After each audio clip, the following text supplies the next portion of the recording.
fridge to fork, and assist your family in making better eating choices and keeping a budget.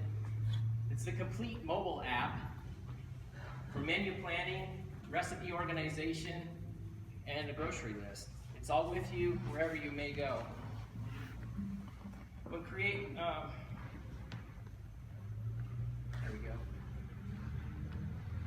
our app, we identified major problems that are familiar with American families, and our schedule is probably paramount to everybody.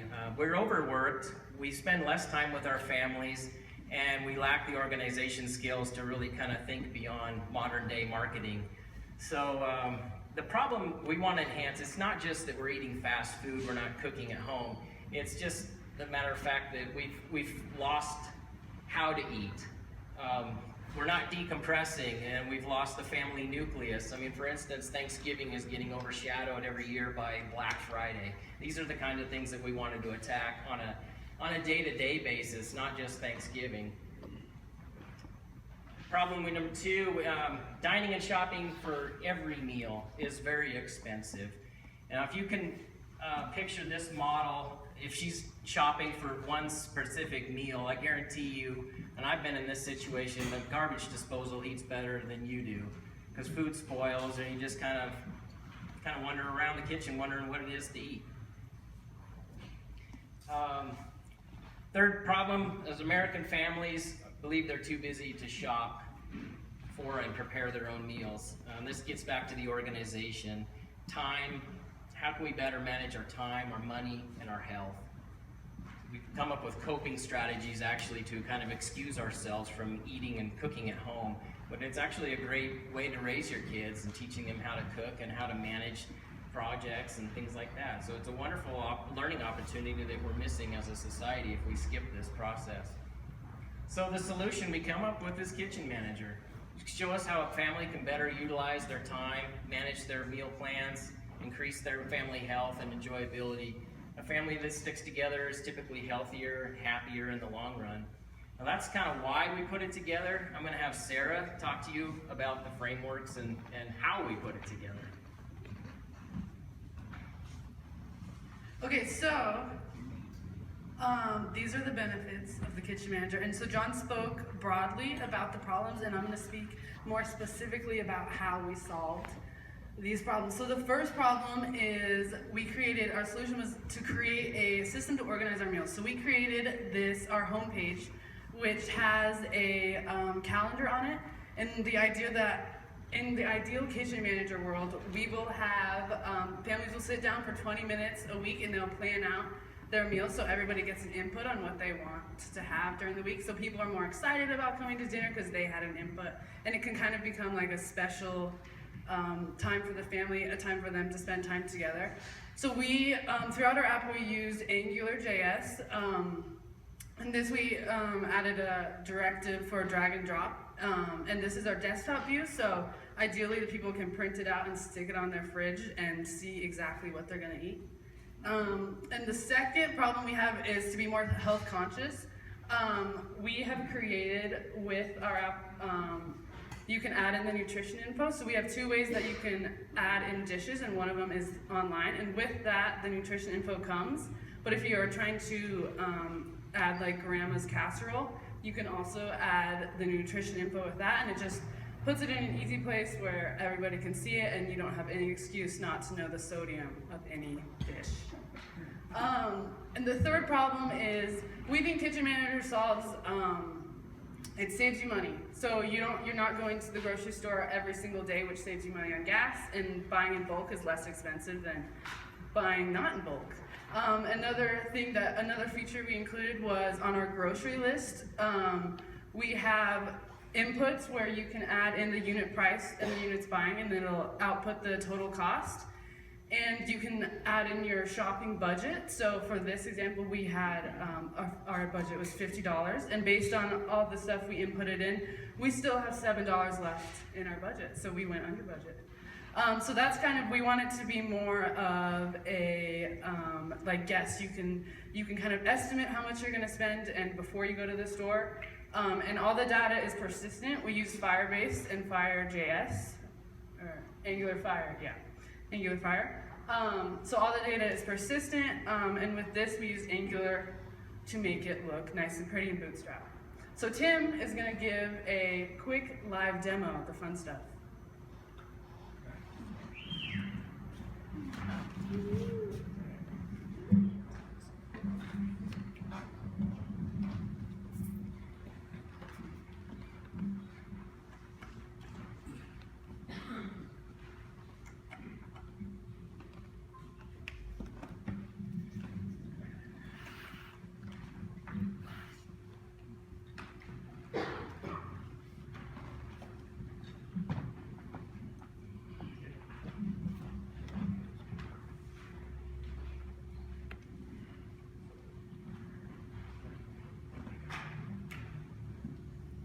Technical difficulties, right? No one's above them.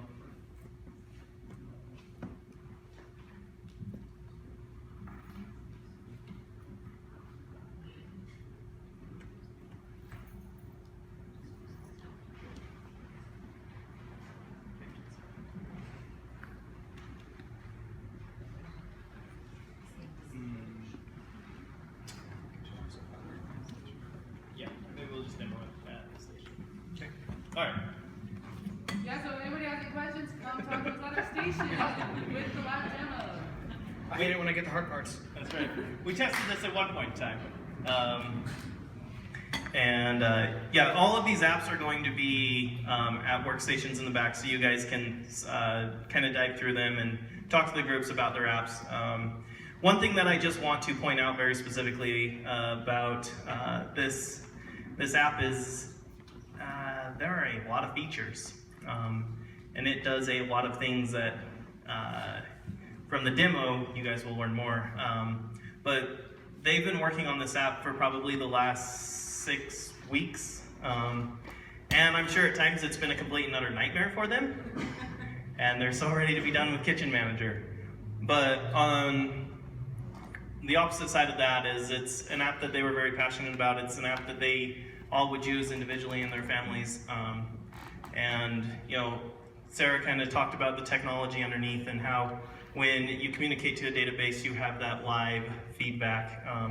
So anytime anything in the database changes, and this is one of the features of the app, is if everyone in the family has the app installed on their phone and mom has to make a change to what's going on for dinner for Thursday night, depending on maybe the store was out of something, and she changes that on her app, everyone else would have a live update immediately. And that's kind of some of the technology that we're using to put that live syncing together through like Firebase and Angular Fire and those things that, you know, those words that you may or may not recognize. So anyways, very good job, guys. I appreciate it.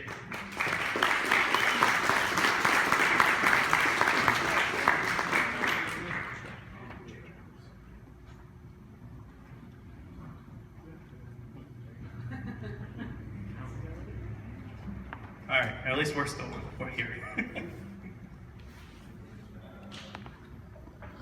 Cool, all right.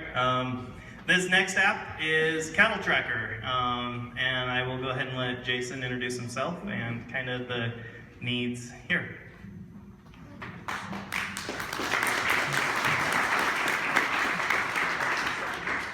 All right, so I'm Jason. You already introduced me.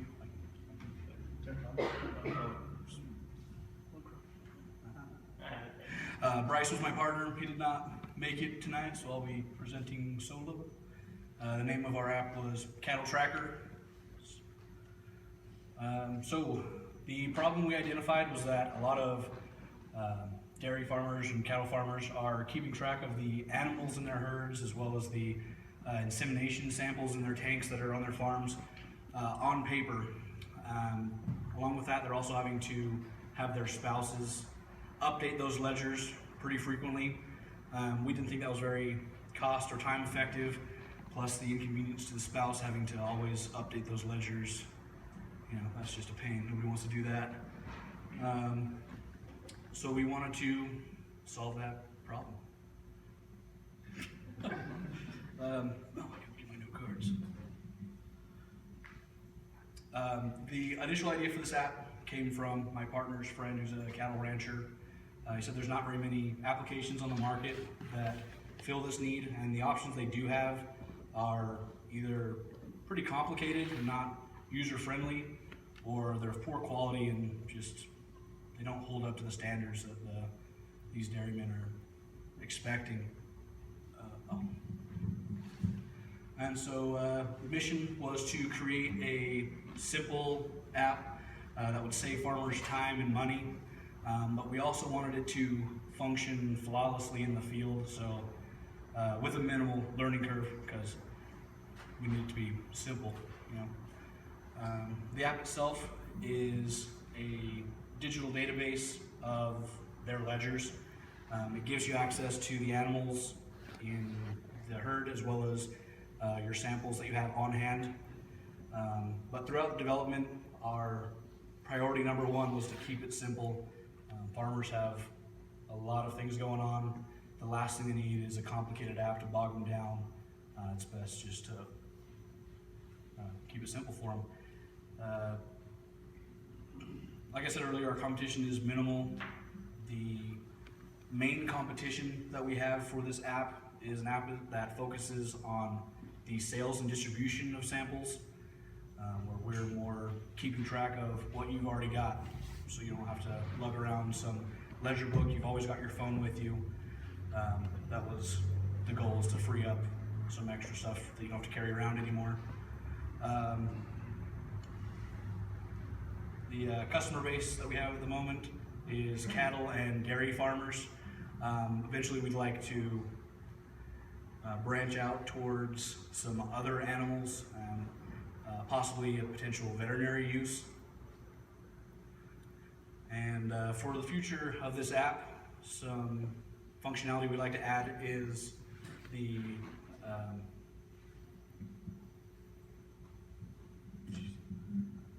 oh yeah, it is up there.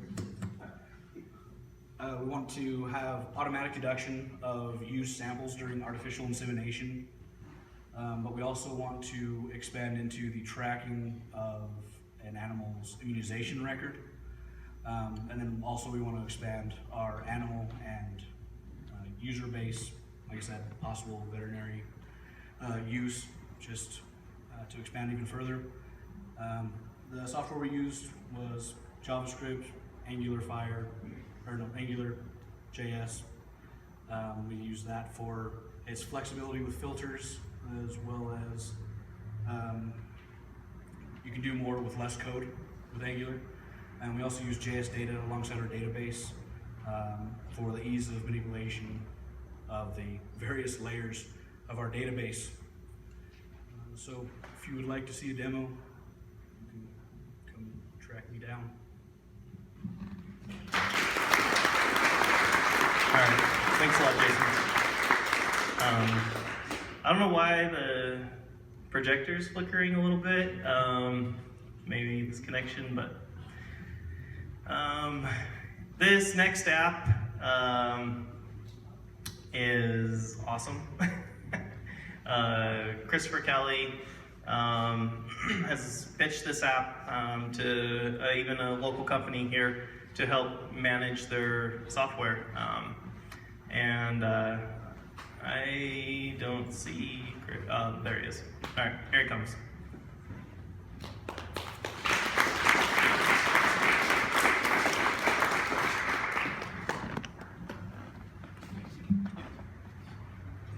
So hi, my name is Chris. I'm a web developer, a recent graduate of BoiseCodeWorks. I make kind of a fun app that addresses two problems. The first one, I was thinking, how many times have you been having a conversation with your friends and something comes across and you think, oh, that'd make a great t-shirt, and nobody ever really makes the t-shirt. So why don't you have a closet full of all those t-shirts? It's probably because of the time and effort involved in visiting a brick and mortar store, the cost involved in a minimum order amount, and the difficulty of getting the design right without having an official preview. Also, small businesses might be able to use an app like this to get a merch order out where they don't have time to run down to a brick and mortar store.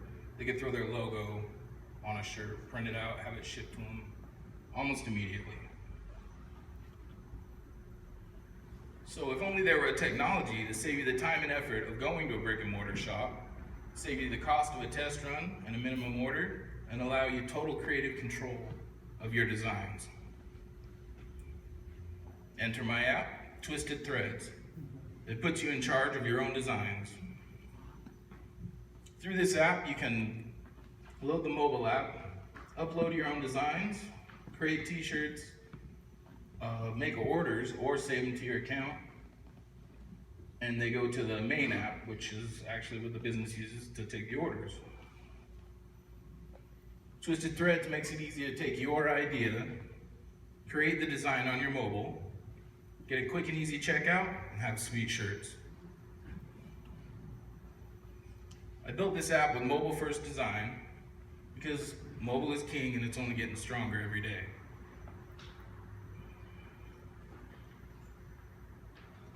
Kind of went over this already. The app allows you to upload your own designs, create your own shirts, immediately preview your work, save your designs or ideas for later, work on any platform you wanted, iOS or Android, and order at your convenience.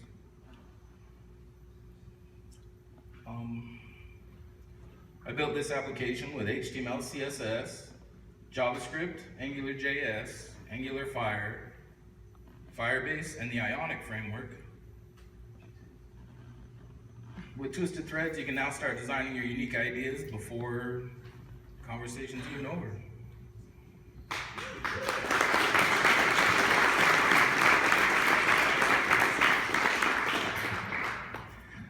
Ionic is like a bootstrap framework that works with Angular that gives you mobile-first design, so you can start right out the gate getting the look you want to go straight to mobile. Thank you very much. Good job, Chris. Thanks, Zach. Again, you might be starting to notice some sort of trend. AngularJS, JavaScript, Firebase. All of these applications, of course, have a database, some sort of backend that they're communicating with. And the reason why all of these students are using Angular, using Firebase, using JavaScript, HTML, CSS, the web is everywhere these days. And the applications that we want on our phones can be written in JavaScript very, very easily. Easily is relative, of course, right? But it is the fastest, most widely used language in the world, and it is the most relevant for job-seeking individuals. And AngularJS is one of those frameworks that's really hot right now, and the technology is crucially important, and the majority of companies are using a framework like AngularJS, if not exactly Angular. So.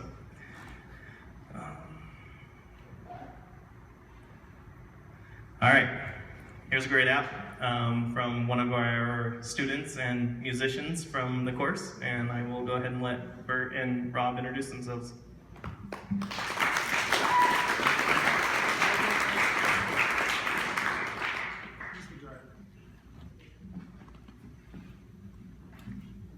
Hi, I'm Bert. I'm a bass player. I play in 2 different bands, and there's always challenges when you play in a band. Band number 1, I work with a wonderful local flute player. Challenge is traditional flutes being made of wood and whatnot are only ever able to play in a single key. Problem number 2, I'm also in a band with my church. I work with some awesome folks, but the young lady who is our main vocalist tends to get sore throats a lot, but she still is a trooper and comes to do her thing, right? So what does this mean? This means that we have to adjust keys in order to compensate for the flute player whose flute only plays in D, or the vocalist who, because she has a sore throat today, her range is 4 or 5 steps lower than it normally is, and so she can't quite hit all those high notes that she can on a good day. So hence the app has been born.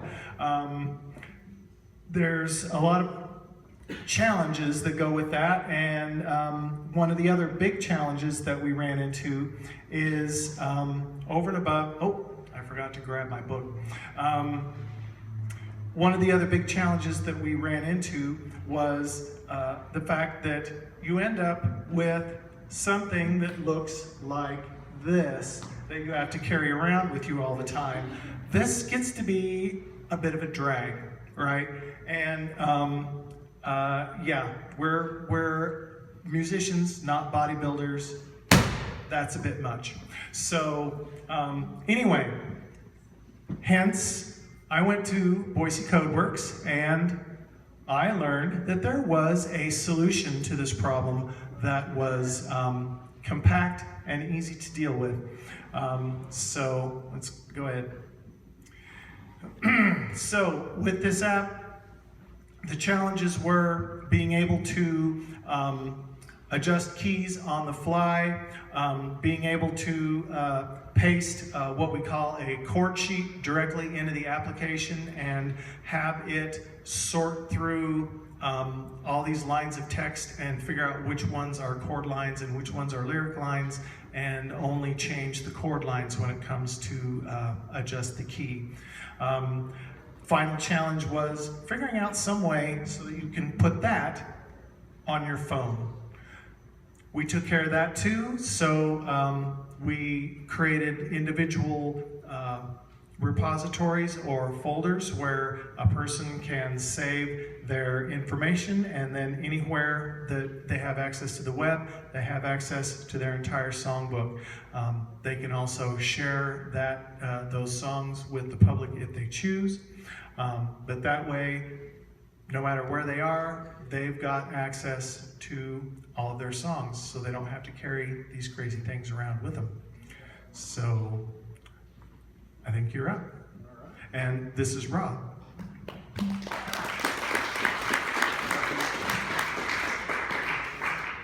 Hi everybody, how you doing?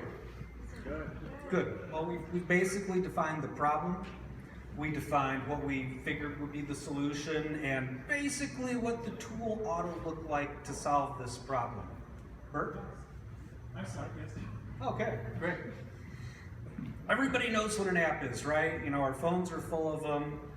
It's not just a web page anymore. It's a whole suite of software files that work together, and if we did it right, it does one thing, it does it well, it solves a problem. And hopefully it does it, you know, it looks good while it's doing it, and it's easy to use too, because musicians aren't software developers. They're not going to really put up with a product that's slow or buggy or bogs them down or is a big pain. So ultimately, this is a screenshot. I believe that you guys can all play with our product right now. It's launched on GitHub. What's the? It's bertallen.github.io/musical keymaster. Musical-keymaster. Okay, we'll just pull it up. We'll pull it up here for you in just a second, and you can come and quiz us about it here in a bit. But it is live right now. It is hosted. You guys can pull it up on your web-enabled device. It works. Try to break it. I suppose the next question is, who's our competition? There's a couple outfits out there called Chordy and Chordify. I invite you to compare their apps to what we have. We certainly have some things that they don't. To begin with, what's really new and different about what we have, and ultimately the meat and potatoes of our project, is the JavaScript, the conversion engine where people drop in the music that they're working in. Our machine takes apart the chords, separates out the lyrics, and will transpose those notes with a slider bar. It allows the user to save their songs. It allows the users to cut and paste their own music in or other music in. They don't have to buy or use, from a limited library. There's savability, there's shareability. Ultimately, it's a little step better than what's out there right now, and it's a fully viable product. Who's our demo? There's a lot of people out there that play music. Right now, it's true. Well, almost 1 in 10 Americans worldwide, there wasn't really a solid number that we could count on, but there's a ton of people that would actually be able to use this, and it's a useful tool. So anyway, we did just go live. Like I said, you guys can come, check it out on one of our machines. You can check it out on your phone. Come ask us questions later. But it's launched, it's live, and after a little back and forth, everybody knows musicians are broke, right? So we don't necessarily want to try to sell this app. This maybe is an app that would be a free one to attract musicians. We would give away advertising up front, teaser rate until we actually have some customers. And I believe these guys are probably our first customers. All right. Hey, all right. I'll let you. Okay. So, all right. Then we got 1 or 2 more. Actually, we're skipping the rest of this and going to a demo. Okay. So, Well, really, I was just going to list off the different software packages that we glued everything together with. But anybody, it's the same list as everybody else's. it's roughly the same as everybody else's. Anybody who wants to look under the hood, see how all this works, believe me, we're dying to show you. Bert's going to demo it right now, but I want to thank you all for your time. Thanks for coming.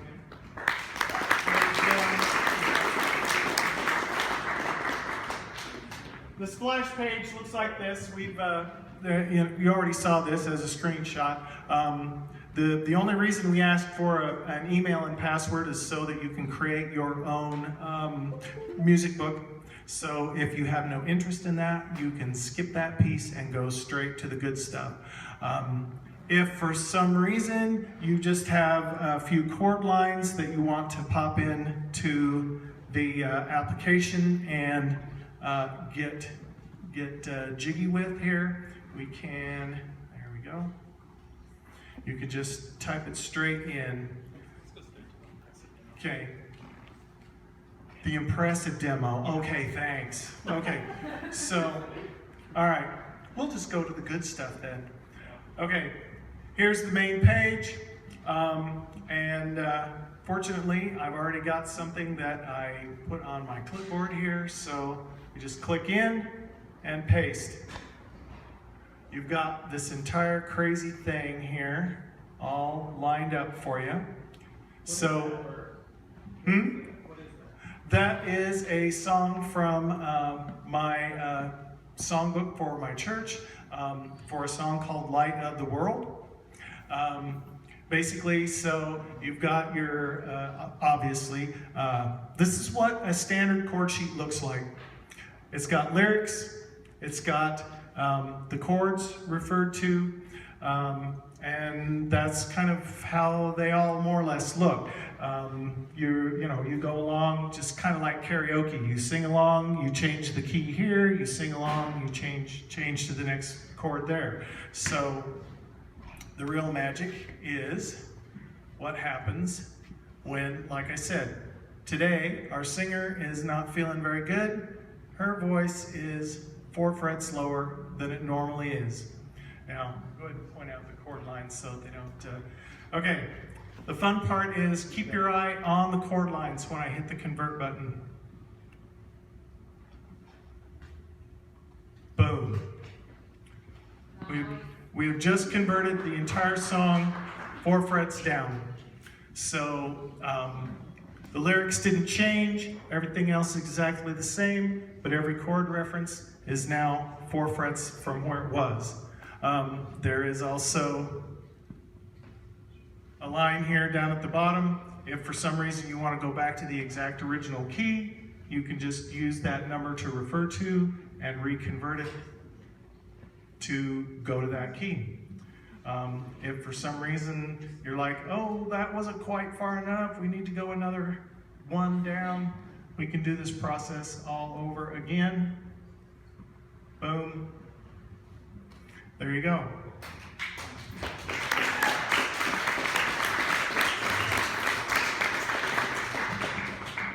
All right. You guys have got to see the code behind that thing. It's amazing. I have a closing slide, but we'll just kind of wrap up and not bother to switch. Just in kind of close, I'd like to introduce one of our other founders and basically software engineer extraordinaire, and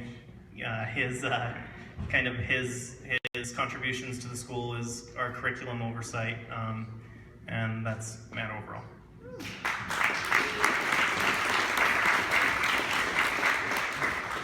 Thanks. Hey, and that was awesome demos. And I just wanted to say that with the last group with this app, it was amazing watching them sit down together and build the parser that they built.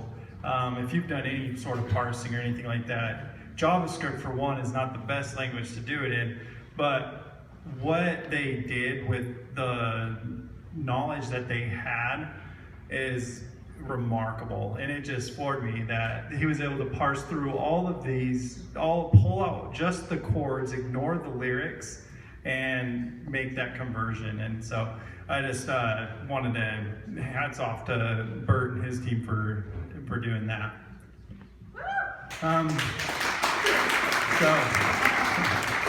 But other than that, I want to, thank everyone for coming out. Jake, Chris, and I, we've put our heart and soul into this code school, into putting out education and delivering this knowledge to those that have passion for it. It's our passion to do this, and it's also our passion to share it with others in order for them to be able to do it. And just between the last cohort and this cohort, it feels very successful when you see these individuals going out to the workforce and finding jobs that they probably couldn't even have dreamt of months prior. And so it's through their hard work and dedication, though, that it works. The only way that this works is by spending the amount of time and sacrificing all your free time in order to really learn and do this. And I just want to say with the first cohorts, and especially this group of individuals, these guys are passionate. And if you're looking for developers, it's a lot of times you're looking for those that are going to figure it out, that have a good trajectory. And that's one thing that we look for most when we're actually hiring software developers. And so I know that this group of individuals has that.